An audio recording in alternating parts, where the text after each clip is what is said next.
கடந்த 20 ஆண்டுகளுக்கு முன்பு SBI வங்கி கிளையில் 50 லட்சம் ரூபாய் மோசடி செய்துவிட்டு சாமியார் வேடத்தில் நெல்லையில் தலைமறைவாக இருந்தவர் கைது செய்யப்பட்டுள்ளார். பெயரை மாற்றிக்கொண்டு சேலத்தில் வேறு பெண்ணை திருமணம் செய்து கொண்டு வாழ்ந்தவர் CBI தேடுவதை அறிந்து நாடு முழுவதும் சுற்றிவிட்டு இறுதியில் நெல்லையில் பதுங்கியிருந்த போது சிக்கியுள்ளார். நீதிமன்றமே இறந்ததாக அறிவித்த போதும் CBI நம்பாமல் 20 ஆண்டுகளாக தேடி கண்டுபிடித்தது எப்படி? கடந்த 2002ஆம் ஆண்டு மே 1ஆம் தேதி ஹைதராபாத் சந்துலால் பரடரி வங்கி கிளையில் வாடிக்கையாளர்களின் பணம் மோசடி செய்யப்பட்டதாக புகார் அளிக்கப்பட்டது. இந்த வழக்கில் வங்கியில் போலி ஆவணங்கள் மூலம் கடன் வாங்கிய ஜலபதி ராவ் மற்றும் கணினி ஊழியர் ஆகியோர் மீது CBI வழக்கு பதிவு செய்தது. இந்த வழக்கில் கடந்த 2004ஆம் ஆண்டு டிசம்பர் மாதத்திற்குள் 2 முறை குற்றப்பத்திரிகை தாக்கல் செய்யப்பட்டது. விசாரணை நடந்து கொண்டிருக்கும் போதே ஜலபதி ராவ் மாயமாகியுள்ளார். அவரை CBI அதிகாரிகள் தொடர்ந்து தேடி வந்தனர். இந்நிலையில் 2011ஆம் ஆண்டு ஜலபதி ராவின் மனைவி ஹைதராபாத் சிவில் நீதிமன்றத்தில் மனு ஒன்றை தாக்கல் செய்தார். அதில் தனது கணவர் 7 வருடமாக காணவில்லை என்றும் எனவே அவர் இறந்துவிட்டதாக அறிவிக்க கோரியும் மனுவில் குறிப்பிட்டிருந்தார். இதையடுத்து மனுவை விசாரித்த சிவில் நீதிமன்றம் அவரை உயிரிழந்ததாக அறிவித்தது. இந்நிலையில் ஜலபதி ராவ் போலி ஆவணங்கள் மூலம் SBI வங்கியில் பெற்ற பணத்தில் சேர்த்த சொத்துக்களை முடக்க CBI நடவடிக்கை மேற்கொண்டது. இதற்கு எதிர்ப்பு தெரிவித்து ஜலபதி ராவின் மனைவி உயர்நீதிமன்றத்தில் மனு தாக்கல் செய்திருந்தார். இந்த வழக்கு விசாரணையின் போது ஜலபதி ராவ் உயிரோடு இருப்பதாகவும் தொடர்ந்து பல இடங்களில் தலைமறைவாக வாழ்ந்து வருவதாகவும் நீதிமன்றத்தில் CBI அதிகாரிகள் தெரிவித்துள்ளனர். 2007ஆம் ஆண்டு தமிழ்நாட்டின் சேலம் மாவட்டத்தில் வேறொரு பெண்ணை திருமணம் செய்து கொண்டு வாழ்ந்து வருவதாக CBIக்கு தகவல் கிடைத்துள்ளது. இருப்பினும் அவர் இருக்கும் இடத்தை கண்டுபிடிப்பது CBIக்கு சவாலாகவே இருந்துள்ளது. தொடர்ந்து விசாரணை செய்த போதுதான் வினித்குமார் என்று பெயரை மாற்றி ஆதார் அட்டை எடுத்து வாழ்ந்து வந்தது கண்டுபிடிக்கப்பட்டது.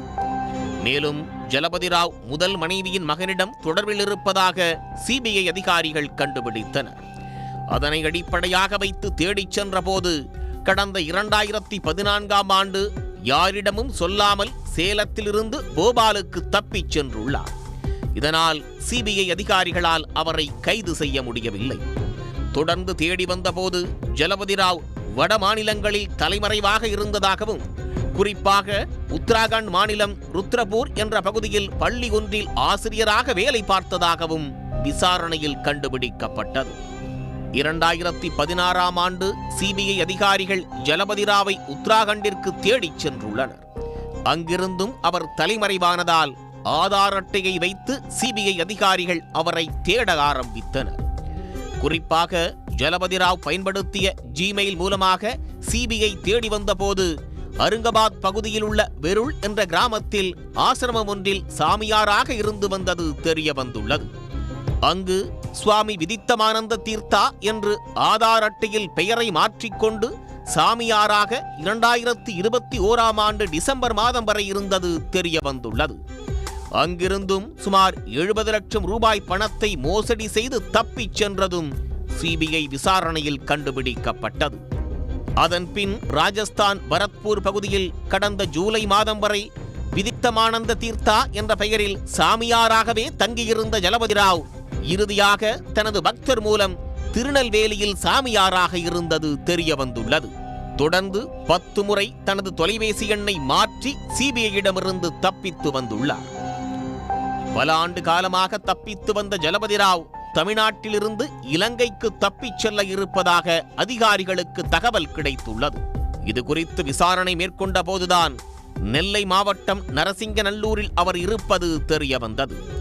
அங்கு கடந்த மாதம் 29ஆம் தேதி வந்தவர் அங்கிருந்து மதுரை, ராமேஸ்வரம் செல்வதாக கூறிவிட்டு சென்றுள்ளார்.